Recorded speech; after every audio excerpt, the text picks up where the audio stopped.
I'm going to start the new lesson, that is electrolysis. Okay, the sixth chapter, electrolysis.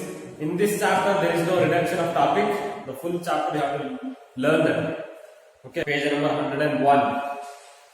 So 5 mains are there. So complete syllabus is there from this in this lesson. Okay. So what is electrolysis? So electrolysis, the word electrolysis is made up of two words. So one is electro, and another one is lysis. So electrolysis that is made up of two words. One is a electro, another one is a lysis. Okay, what is by electro? So electron means flowing of electrons. Electron means flowing of electron. So electron means flowing of electron or current. Okay. Lysis. What is lysis? Lysis means separating. Lysis means separating. After current is flows through the substance, they will separate, or you can see the chemical change.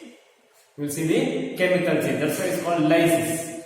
Okay. The electrolysis word that is made up of two words. One is a electro, another one is lysis. So electro means flow of electrons or current, flow of current. Okay. So next lysis, it means separating. Lysis means separating, or we will see separating, or we will see the chemical change when you pass the current through that. Chemical change. The change in a substance by passage of electricity. So substance will change, or chemical reaction will take place. Chemical reaction will take place. Okay, that is called lysis, electrolysis. Clear? So electrolysis establishes a relationship. Electrolysis establishes a relationship between electrical energy and chemical change. So electrolysis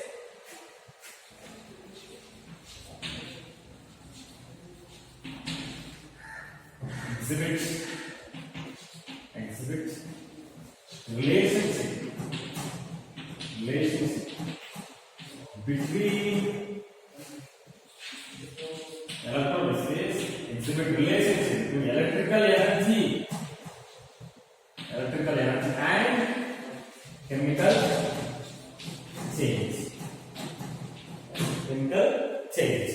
Okay, so electrolysis exhibit a relationship between electrical energy. It means we are passing the electric current. So when you pass the electric current in few compounds, you will see the change in a substance, or you will see the chemical reaction. Okay, that's why. So electrolysis exhibit a relationship between electrical energy and chemical change. Keep it in mind. Okay. So many substances allow the electric current. Many substances allows the electric current and current is passed through them. Okay. But not all. Many substances, but not all. Clear? Many substances allow electric current to pass through them and many do not. It has also been found that substances allowing passive electricity do not undergo chemical change.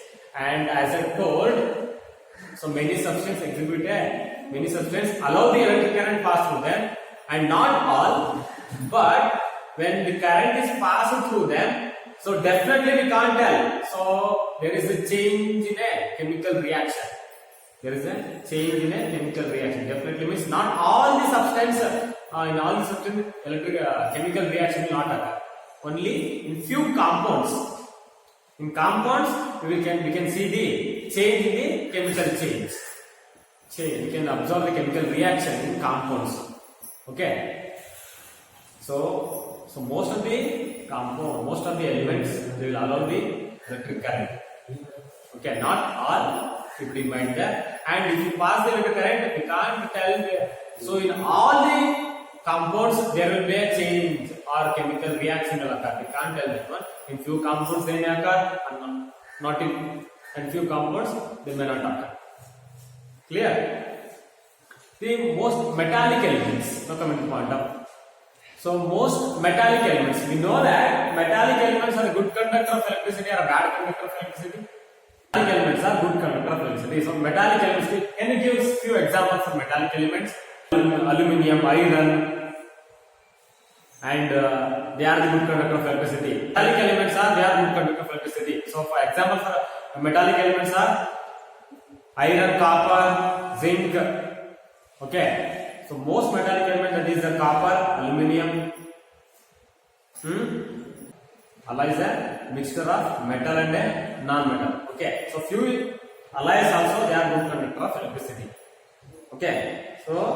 So these metallic elements and alloys, they will conduct the electricity in solid state, or in a molten state. In solid state or in a molten state, but they will not undergo any chemical change. Keep in mind, without undergoing any chemical change, they will conduct the electricity. So metallic elements and alloys, they will conduct the electricity. They will conduct the electricity in solid state, or in a molten state, and they will not undergo any chemical change. Keep it in mind. Okay, metallic elements.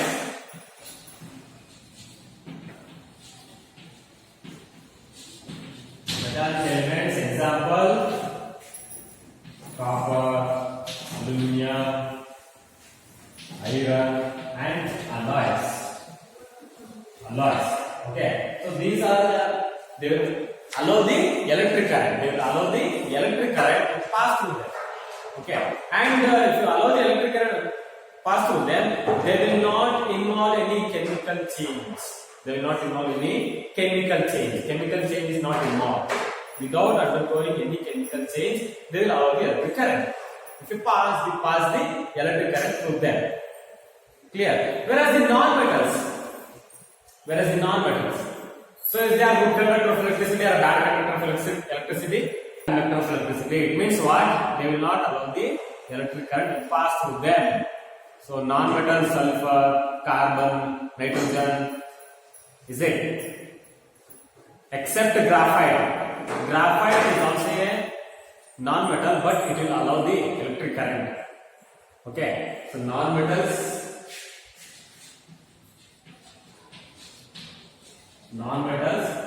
sulfur, carbon, nitrogen, is it? Except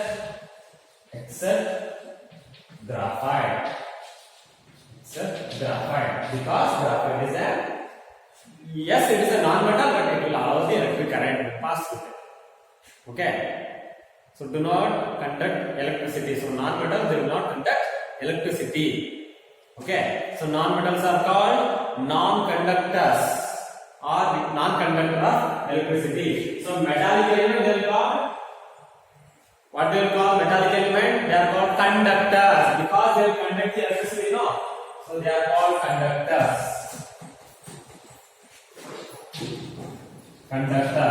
So metallic elements, they are called conductors because they will allow the electric current to pass through them. Whereas the non-metals, they are called non-conductors, or one more word is there, that is insulators. What we call? Insulators. Non-conductors or insulators. They are called insulators. Non-conductors are insulators. Okay. The conduction of current by a conductor is due. So what is the? So how they are? Well, I told that one metallic elements are they are good conductor of electricity. How they are conducting the electricity? What chemical reactions take place inside that one? Inside that metallic elements. They are good conductor of electricity. How they are conducting the electricity?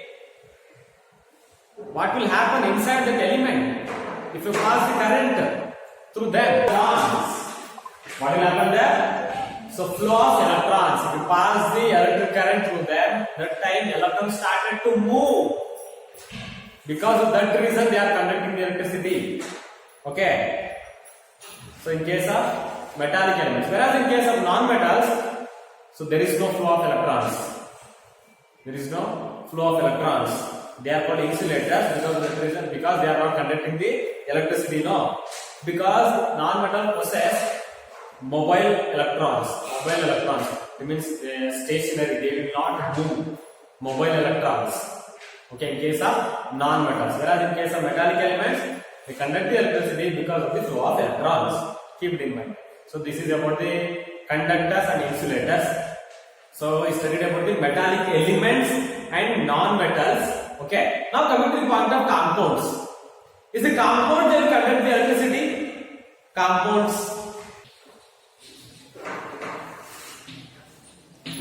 Compounds. Is they will conduct the electricity? Compounds. Okay. Compounds will conduct the electricity differently, but the state should be in the molten state or in the aqueous state. In solid state, they will not conduct the electricity. Okay. In solid state, they will not conduct the electricity. Keep it in mind. Clear? So the compounds will conduct the electricity when the current is passed through them. They are called electrolytes. What we call compounds? Example: copper sulfate, magnesium chloride, copper chloride. These are the few compounds. When current is passing through them, they will conduct the electricity. Okay, so many we can give that. Magnesium chloride, calcium oxide.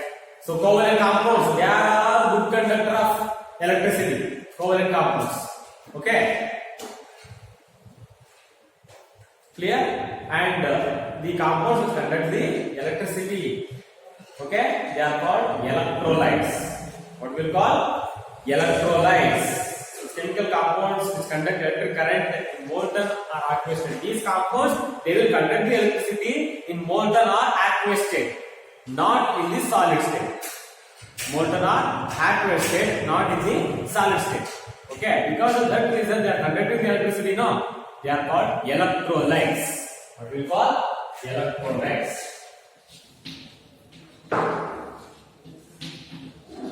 Electrolytes. They are called electrolytes. So electrolyte means which conduct the electricity. They are called electrolytes. So which compound they conduct the electricity in molten state or in aqueous state? They are called electrolytes. Then what do you mean by non-electrolytes?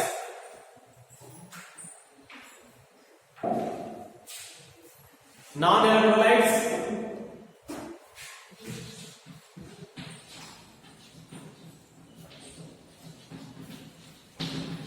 What is the non-electrolytes? Which do not conduct electricity in what state? In solid state? Molten or aqueous state. The compounds which do not conduct electricity in molten or aqueous state, they are called non-electrolytes. Okay? Compounds which do not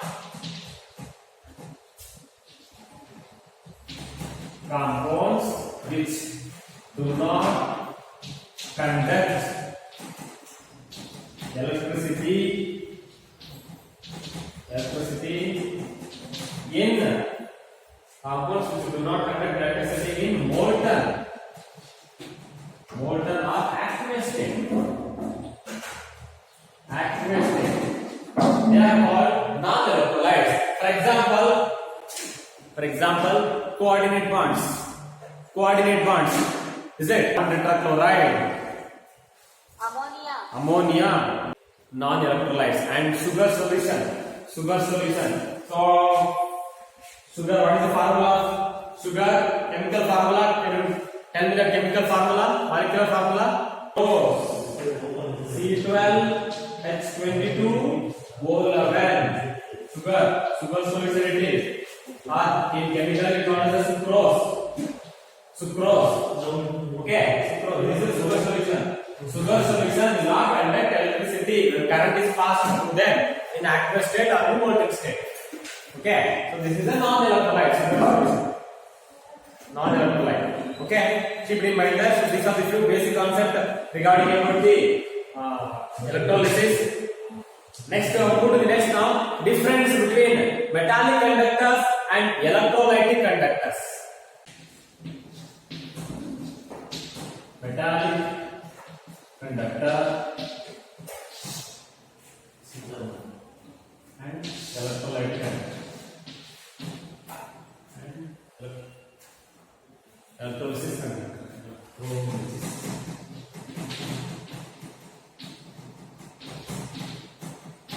Electrolysis conductor. So what is the difference between metallic conductor and electrolysis conductor? One example, there is copper. So in the electrolysis conductor there is compound CaSO4. Yes, now can you tell me one example? So metallic conductors, they will conduct the electricity in solid state or in the aqueous state. Okay, metallic conductors I'm talking. Now whereas in the case of electrolytic conductor, they will conduct the electricity in the solid state. They will not conduct the electricity. Electrolytic conductors, they will not conduct the electricity in solid state. They will conduct the electricity in molten or aqueous state. That is one major difference. Okay.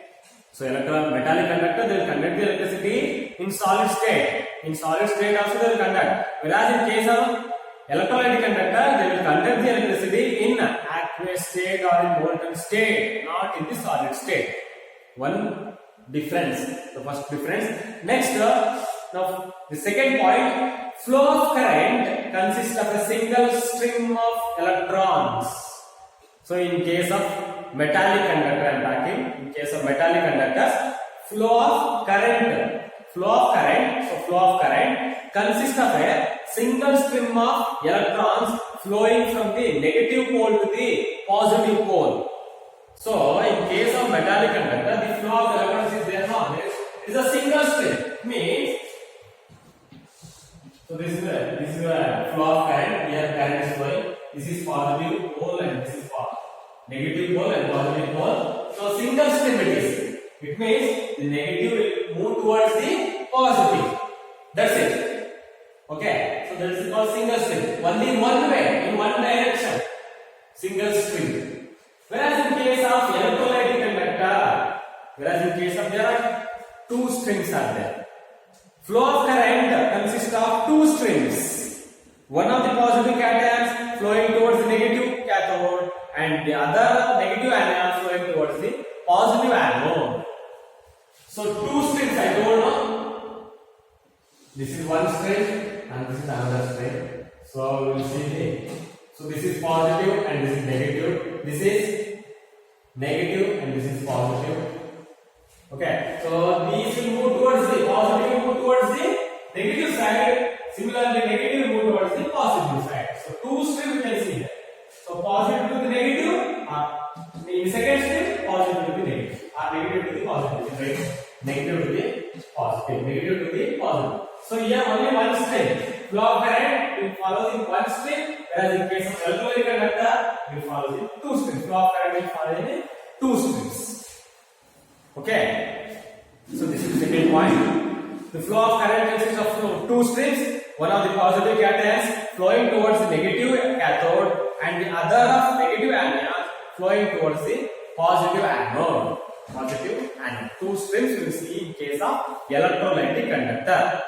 The next point, metallic conductivity is the property of metals and alloys. Metallic conductivity, that is based on the property of metals and alloy. Metallic property. So name only indicates that. Metal. So metallic conductivity depends upon the properties of metals and alloys. Whereas in case of electrolytic conductor, electrolytic conductivity is the property of electrovalent compounds. Okay. So in case of electrolytic conductor, its property that is based on the electrovalent compounds.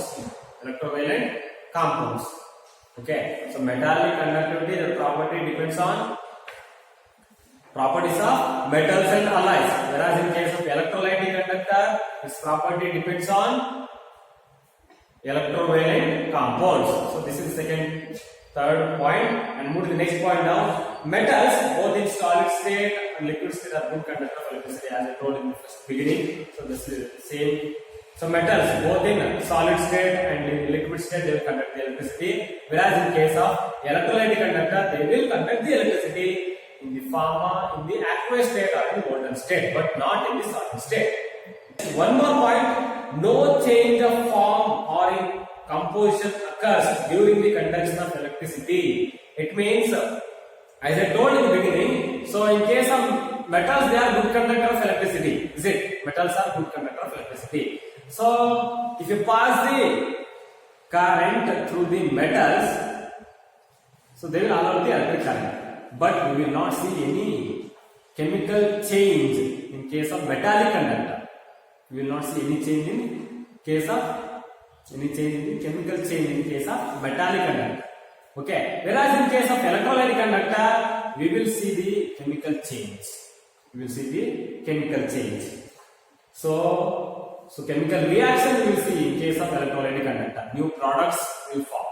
New products will form. Chemical reaction means so new product automatically it will form. Is it? So chemical change means new product will automatically form. Okay, that is the fourth point. And the last one, current carrying particles or electrons which are extremely small. In case of metallic conductor, current carrying conductors are electrons. So in case of metallic conductors, they will carry, the current is carried by the electrons. They are very small. They are very small. In size, they are very small particles. Whereas in case of electrolytic conductors, current carrying particles are ions which are bulky bodies compared to the electrons. Their size is more compared to the electrons. So in case of electrolytic conductor, current is carried by the ions, not by the electrons. And size compared to the electrons, ion size is more. Okay. So compared to the electrons, ion size is more. Keep it in mind. Okay. So these are the few difference between the metallic conductor as well as the electrolytic conductor. Okay. So just I will recall one more time. The flow of current, in case of metallic conductor, flow of current, it will follow only one stream. It means positive will move towards the negative or negative will move towards the positive. Okay. Whereas in case of electrolytic conductor, you will see two streams. Positive will move towards the negative side and negative will move towards the positive side. Okay. So two streams flow of current in case of electrolytic conductor. So and metallic conductivity is the property. So metallic conductivity property based on its metals and alloys. Whereas the electrolytic conductor the property based on the property of electrovalent compounds. Okay. The next, so metals will conduct electricity in solid state as well as in liquid state. Whereas the electrolytic conductor they will conduct the electricity in the aqueous state or in the molten state. Okay. So and in case of metallic conductor there is no formation of new product. In case of metallic conductor. Whereas in electrolytic conductor new products will form. It means chemical change will occur in case of electrolytic conductor. Okay, next the last point, current carrying particles. So in case of metallic conductor, current carrying particles are electrons. Whereas in case of electrolytic conduction, current carrying conductors are ions. And ion size is more than the electron size. Bulky. Ions are bulky than the electrons. So this is a major difference between the metallic conductor and electrolytic conductor. Okay. So next definition of examples. Still we not defined what is by electrolysis. Now can you define what is by electrolysis? What I told you can conclude that and you can define electrolysis. What is by electrolysis?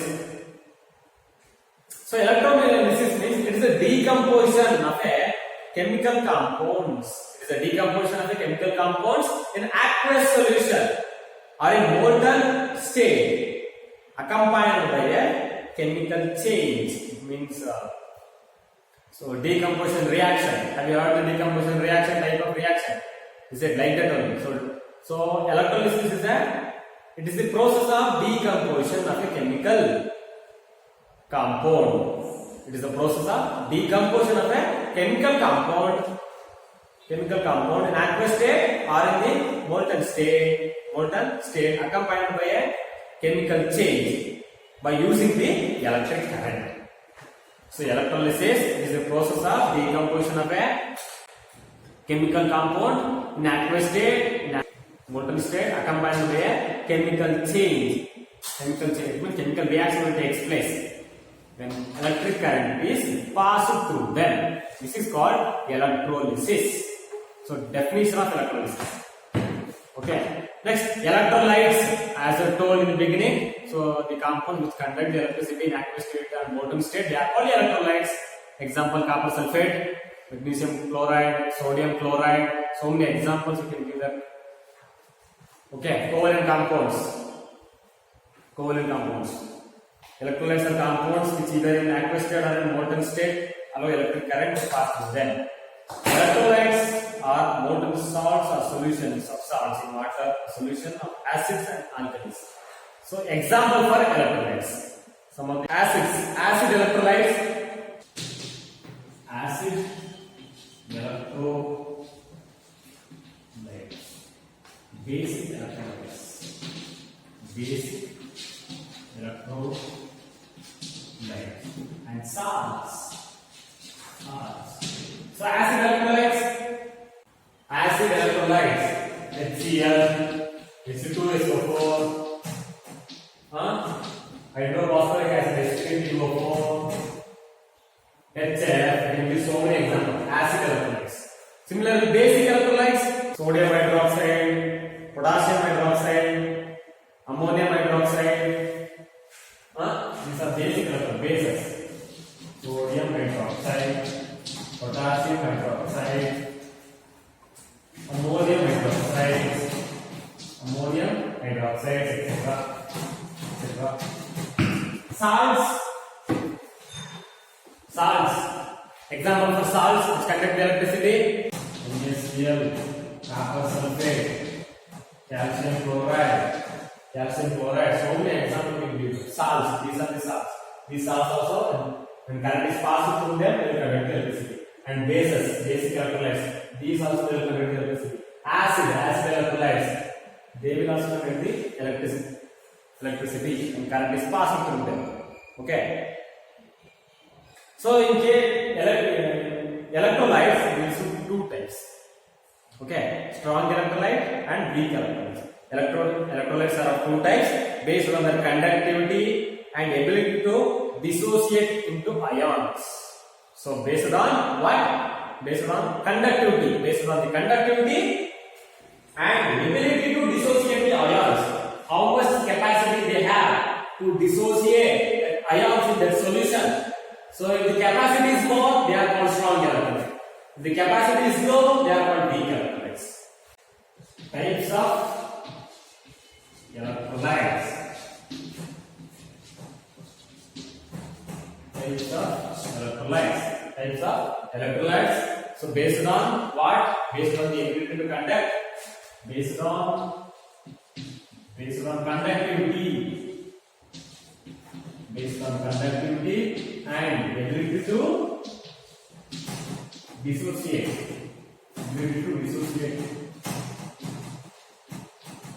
Dissociate into ions. Ability to dissociate into ions. Based on these, they are classified into strong electrolyte, weak electrolyte. Can you give an example of strong electrolyte? Strong electrolyte, potassium hydroxide, they are strong electrolytes. Ammonium, NH4OH, ammonium hydroxide. Calcium hydroxide. Two types based on their ability to conduct electricity and ability to dissociate into ions. They are classified into two types. One is the strong electrolyte, another one is the weak electrolyte. Then what is the difference between the strong electrolyte and weak electrolyte? Strong electrolytes and weak electrolytes. Strong electrolytes which allow a large amount of electricity to flow through them. So strong electrolyte, what they will do? They will allow a large amount of current when pass through them. They will allow it. Okay, strong electrolytes. Okay, whereas in case of weak electrolyte, only small amount of current they will allow it. Okay, that's why they are called weak. Strong electrolyte, large amount of current they will allow it. Weak electrolyte, they will allow only small amount of current. Okay, this is the first difference. The second one, these are good conductor of electricity.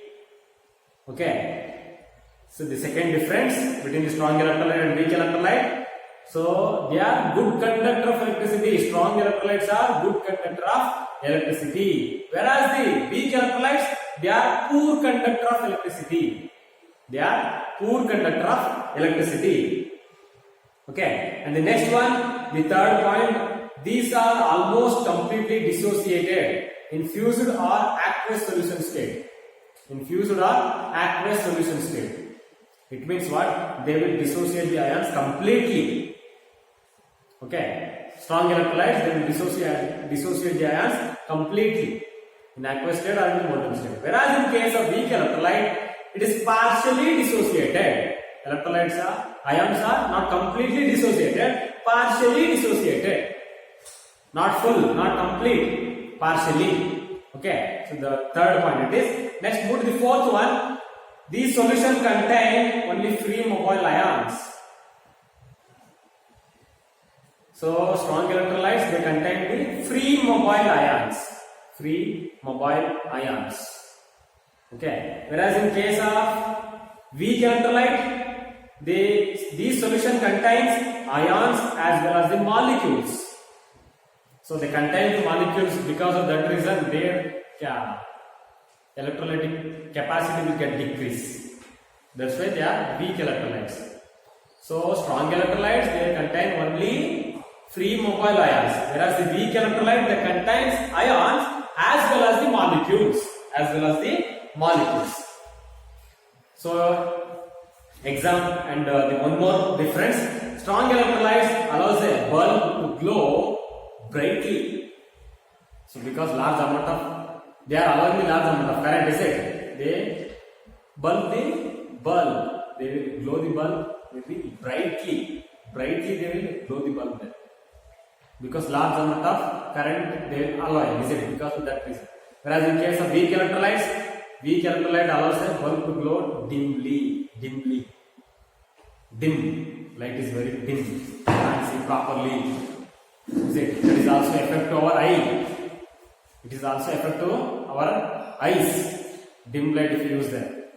If you use the dim light. Is it? So these are the major difference between strong electrolytes and weak electrolytes. Yes. Now a few examples. Strong electrolytes.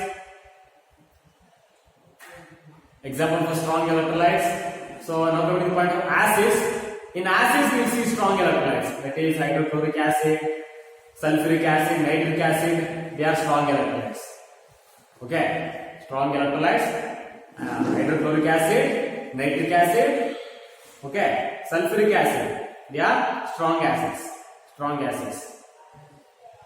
And in case of bases, as I told, sodium hydroxide, potassium hydroxide. Salts, sodium chloride, copper sulfate, copper chloride, lead bromide. These are the example for the salts. Strong in case of strong electrolytes. These salts, they will allow the large amount of currents through them. Similarly, acids as well as the bases, they will allow the large amount of current to pass through them. Okay. Now coming to the point of weak electrolytes. In case of weak electrolytes, few examples. In case of acids, carbonic acids, acetic acid, oxalic acid. They are weak acids. Weak acid electrolytes. Carbonic acid, oxalic acid, acetic acid. Okay, these three acids, they are weak electrolytes. And bases, as I told, ammonium hydroxide, magnesium hydroxide. Okay, and in case of salts, ammonium carbonate, lead acetate, So these are the weak electrolytes. So example, acid, bases and salts. So as well as the strong electrolyte as well as in the weak electrolytes. Okay, they ask you to write, give one example for the strong electrolyte. Acid strong electrolyte means you should write hydrogen chloride or sulfuric acid or nitric acid. In case of bases, if they ask, example of strong electrolyte bases, sodium hydroxide or magnesium hydroxide. In case of salt, if they ask, okay, sodium chloride, magnesium chloride, you can write.